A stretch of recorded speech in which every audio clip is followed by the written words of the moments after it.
Hello, welcome to Lemon Studios, where we talk anything and everything entertainment. I'm, of course, the Lemon himself, Zeke Lemon, and this is my review for WWE Wrestlepalooza. But before we get into that, let's get the house clean out of the way. Share, leave a like, comment below and know your thoughts on Wrestlepalooza, and of course, hit that subscribe button as it helps me grow into my YouTube career. I would greatly appreciate it. Now, all that out of the way, let's get into it, shall we? So, the ESPN era has officially begun, and I will say overall, when it comes to Wrestlepalooza, is that, look at me in my defensive stance, is that it didn't reach the heights that I think it would have gotten to. Now, overall, I wasn't that excited for a show like I was because, the card was pretty good. Like, I had a lot of names I wanted to see, and names that I haven't seen in a while, like AJ Lee. And as I sat back after the show was over, because, again, my immediate reaction was, I'm a little disappointed in it. Because it just really never hit that second gear that I thought it would have gotten to in a lot of ways. But as I sat back and thought, I was like, well, what more did I truly expect? Brock Lesnar versus John Cena. I know a lot of people are upset about it, and rightfully so to a degree. But I would also say, what more did you expect from it? There was no way Brock Lesnar was losing that match. Now, I would have preferred if we would have gone back to the Extreme Rules match more than as opposed to the SummerSlam match where Brock Lesnar just dominated and won.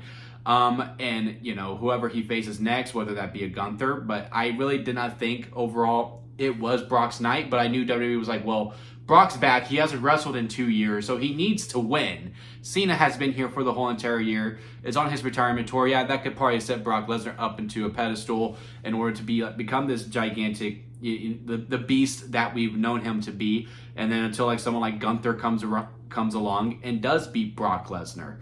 But yeah, the match was just your typical Brock match, which really doesn't do much for me anymore. To be completely honest with you, y'all know how I feel about Brock Lesnar. I don't necessarily need him back right now. I think our surprise attraction superstar now is Roman Reigns in a lot of ways, and his matches are actually competitive. While Brock's is the same thing. Brock comes out to his music, yeah, sure, it gives a big fight feel, but then there's a suplex, then there's a suplex, and then there's the comeback of his opponent, and then he kicks out, and then there's some more suplexes. Then you give a few F5s, 1, 2, 3, bada beam, bada boom, 5 minutes is done with the show. It just really did not do a whole lot for me. And yeah, it is a little tainted that, look, we only have, 5 appearances left of John Cena because we have the 2 Raws in November. We don't see him again until October for Crown Jewel, which makes me start to think we might do round 2 of Brock versus Cena, which I really don't care to see. Yeah, sure, Cena needs to get his win back, but at the same time, I just want Cena to face other people, especially now that we have so little matches left when it does come to John Cena. So, it just really puts me in a weird spot when it comes to it because, we only have 5 appearances left. We know for a fact we have at least only 2 matches left of 3 matches left of those 5. Who knows if we do some open challenge type stuff with John Cena on those 2 Raws because, he has a match at Crown Jewel, assuming he has a match at Crown Jewel. Again, nothing is for certain at this point. So one of the last few matches of John Cena, as we are on the tail end of this retirement tour, to really see him like that just really didn't do a whole lot for me. Now, I did get a good laugh when we cut to the kids crying. I know, I'm a horrible person, but I don't know. When it cut to those children crying, I just couldn't help but laugh, man. So yeah, it was funny for that aspect of it, but again, I just overall didn't need it. The tag team match with the Brawns and the Usos was a lot of fun. I did like the element of LA Knight being added in as the special guest referee. He's been sort of incorporated into the story that it didn't make sense. I like how loose that we played with the rules as well. How it basically became a no-holds-barred match because at first Bronson Reed was going to use the chair and LA was like, no, you can't do that. And then Jimmy grabbed it and then LA was like, yeah, go ahead, I don't care. But yeah, it was no DQ. You could use the chairs, you could use a table, but you still had to do tags. That was just so funny to me. And then later on, tags just didn't mean anything whatsoever. It happened in the mixed tag too. Like, they were taking the tag so seriously up until the AJ Lee hot tag. Then after that, it just became a tornado mixed tag match. But anyway, we'll get to that match when we get to it. But yeah, a lot of fun spots in that one. Continued the divide between Jey Uso and LA Knight. I do think maybe Jey Uso got hurt in the match because, he busted himself open. And from what I've read is that when he went to smack Braun Breaker with the chair came back, and the hard part of the chair, but like not at the top of the chair. Like, you've seen those folding chairs. There's that sharp edge over it, and when it popped out, it hit him in the head. And LA Knight, because, if you look at him, he goes, oh no, we need to wrap this up. And he goes straight to Breaker, goes, spear him, give him the tsunami, and just went ahead and just, hey, let's go ahead and go on home. And if that's the case, then, kudos to LA Knight, or kudos to them to just knowing, hey, yeah, no, we need to wrap this up now so we can get Jey Uso to be taken care of. But yeah, overall fun match. I do think the right winners won. I do think the Bronze needed it. Now let's get them to that tag title scene, man. Monday, they should be coming out going, we beat the greatest tag team of all time. Therefore, Judgment Day, we are coming for your belts, and go ahead and do it and do the title change. I know it's heel versus heel. That hasn't stopped y'all before. Y'all did the New Day versus the Judgment Day, for crying out loud. Let's get those belts on them. And, maybe do something with the tag division at that point. If you're just going to use the tag titles as props, because let's face it, that's all you're doing with them. I mean, Judgment Day has not defended it at all since, what is it? Was it June? And we're in September, so July, August, almost 3 months since the Judgment Day has defended those World Tag Team titles. It's ridiculous. But if you're going to do that, at least give them to the main program, which is the Vision. Let them have all of the gold for a little bit until presumably Becky and Seth lose it. So, yeah, we did the right thing here. A lot of good business, a lot of fun spots in that tag team match. Let's just get the Bronze those belts as soon as possible. Stephanie Becker versus the Io Sky, to me, was the match of the night. A lot of fun spots on this.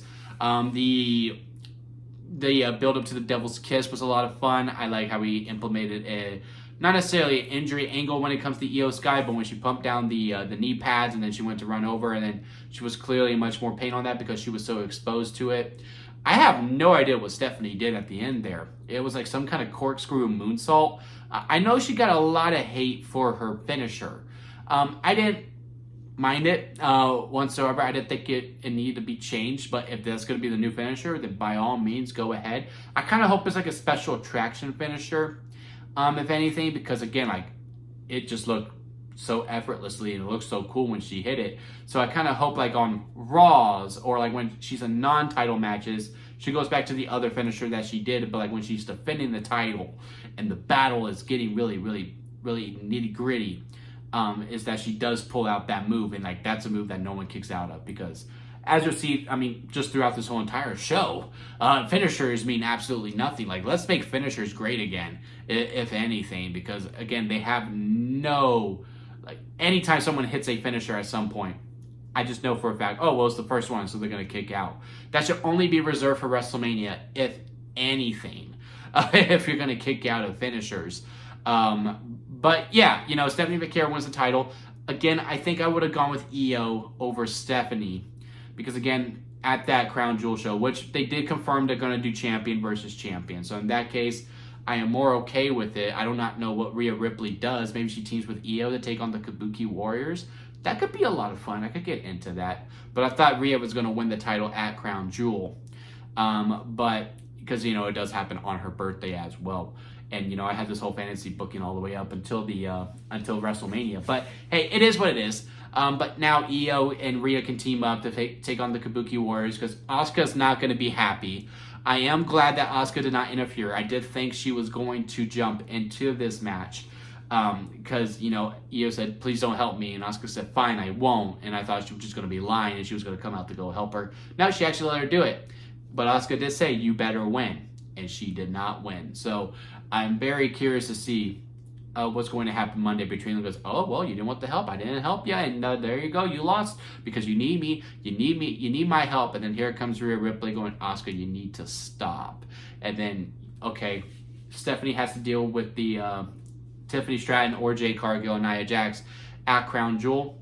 But I will help you, Io, take on Asuka and Kyrie at Crown Jewel in the meantime, and then I will go back to going for that title later on. So yeah, I think overall we did a pretty good bit of business during that match. And again, to me, it was the match of the night. Second best match of the night was the mixed tag match. Again, we already talked about it here.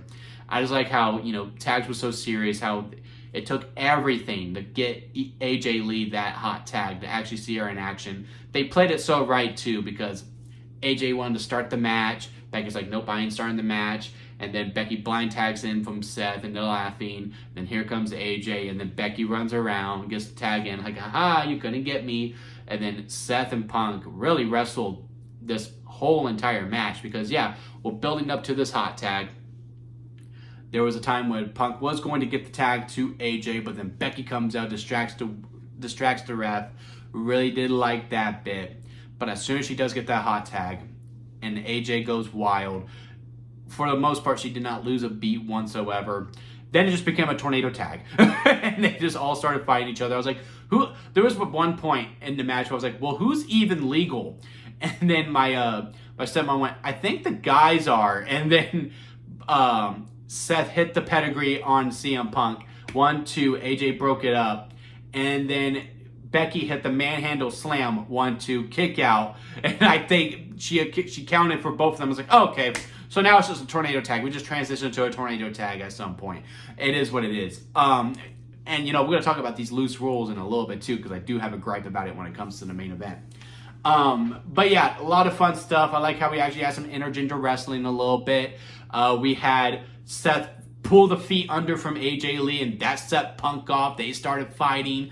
And then the whole, well, if you can do it to my woman, I'm going to do it to your woman. And then Punk is going to start trying to get her into the sharpshooter. And then Seth comes in and starts beating him up there. Then that's where we get into AJ Lee putting the Black Widow on Seth Rollins. And then CM Punk putting the sharpshooter on Becky Lynch. And then vice versa. Becky Lynch is putting the sharpshooter on CM Punk. It was just a barrel laugh. It was just a lot of fun. And the spot when they were outside on the commentary tables where Becky pushes AJ and they had that delay fall where you see AJ like bending too because the way the table fell, she really hit on it. You see Punk check on Seth going, hey, you good? Okay, I'm gonna go check on my wife now. And like immediately jumps on top of her. Again, and there was multiple times throughout the whole entire match. I was like, what a dream.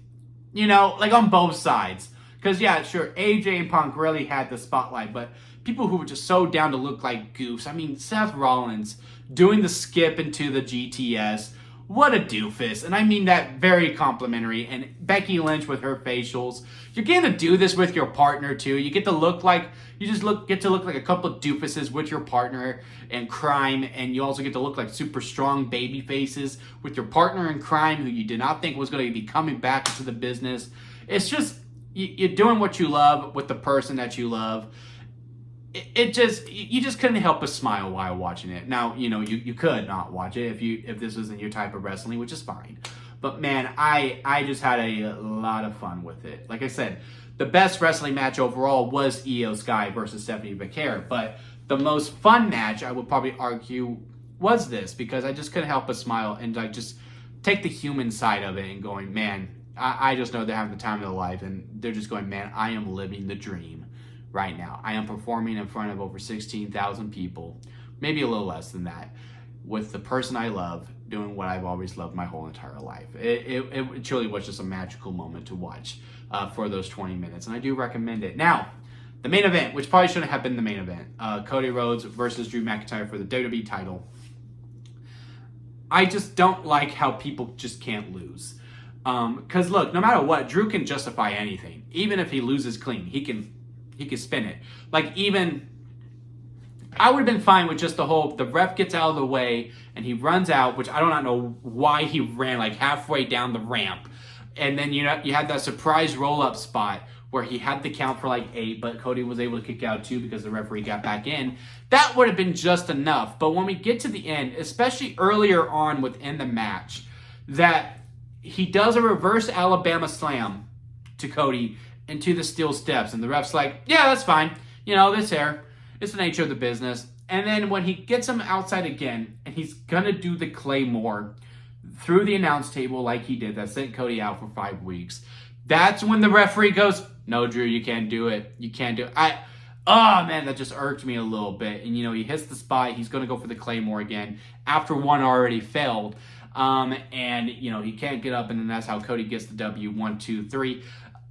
It just left a sour taste in my mouth. I don't think the feud is over by any means, but again, I just don't know when we're going to get to it. Maybe at Survivor Series. It just depends on if they're going to be involved in that War Games match. But now that we are going to do champion versus champion, which they basically confirmed on the post show of Seth Rollins versus Cody Rhodes, I don't see how he's not in that War Games match, which that War Games match could be very, very big.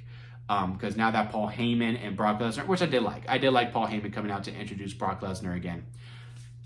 You would imagine maybe if they need to get someone, they're gonna have Brock Lesnar on the Vision team for War Games, and then you just have Drew McIntyre be the fifth person because he wants Cody. Cody has feud with Seth Rollins, and then you would assume John Cena's gonna be in War Games because there's no way hey, he's never been in one. We can make a lot of money off of that. And then, Roman Reigns should be back by then, so maybe he'll be in the War Games match because he wants to get after Seth Rollins. And then you have CM Punk because Seth Rollins and CM Punk can never seem to go away from each other. So that's 4.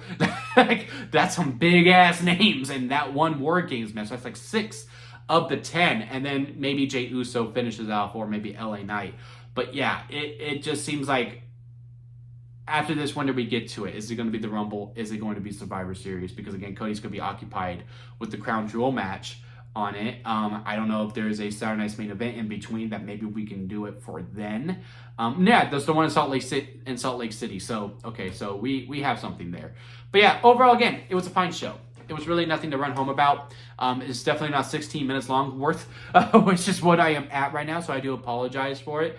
But yeah, Again, it was just a fine show. If you want to watch it, watch it. If you don't want to watch it, hey, yeah, watch the highlights and that'll be okay too. But let me know what y'all thought of Wrestlepalooza down in the comment section. Leave a like if you made it this far within a review. I do greatly appreciate it. Hit that subscribe button as I am trying to grow into my YouTube career. And don't forget to squeeze the days, guys, because life is too short not to give you all. So squeeze every opportunity that you can. And until next time, I'll see you here at Limit Studios.